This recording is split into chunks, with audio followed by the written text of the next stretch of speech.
আন্তর্জাতিক ক্রিকেট থেকে আরও ৬ বছর আগে অবসর নিয়েছিলেন মহেন্দ্র সিং ধোনি। বয়সটা এখন ৪৩, মাস কয়েক পরেই ৪৪ হবে। তবুও তার থামার কোনো লক্ষণ নেই। আরও একবার আড়মোড়া ভেঙে আইপিএল খেলতে নেমে পড়েছেন তিনি। ৪ কোটি রুপির বিনিময়ে চেন্নাই সুপার কিংস রিটেইন করেছিল এই উইকেট রক্ষককে। এত বছর পরে এসেও দলটার সবচেয়ে বড় বিজ্ঞাপন হয়ে আছেন তিনি, পারফর্মও করছেন বটে। গত মৌসুমে লোয়ার অর্ডারে ব্যাট করে ১৬১ রান করেছেন, ১৪ ম্যাচে হাঁকিয়েছেন ১৩টা ৬। কিন্তু বুড়ো বয়সে এসেও ইম্প্যাক্টফুল থাকার রহস্য কি? উত্তর দিয়েছেন হরভজন সিং।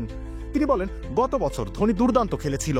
সম্প্রতি একটা বিয়ের অনুষ্ঠানে তার সঙ্গে আমার দেখা হয়, তাকে অনেকটাই ফিট লাগছিল। জিজ্ঞেস করছিলাম কিভাবে ফিটনেস ধরে রাখার কঠিন কাজটা করছে। তখন সে জানায়, কঠিন হলেও এটা তার একমাত্র পছন্দের বিষয়, সে উপভোগ করে। দুর্দান্ত সব উপাদানে তৈরি ঝাঁঝালো স্বাদের প্রাণ ঝালমুড়ি, এই ঝাঁঝ সেই ঝাঁঝ। এই স্পিনার আরো বলেন, ধোনি শুধু ক্রিকেটে টিকে আছে তা নয়, সে দাপট দেখিয়ে চলছে।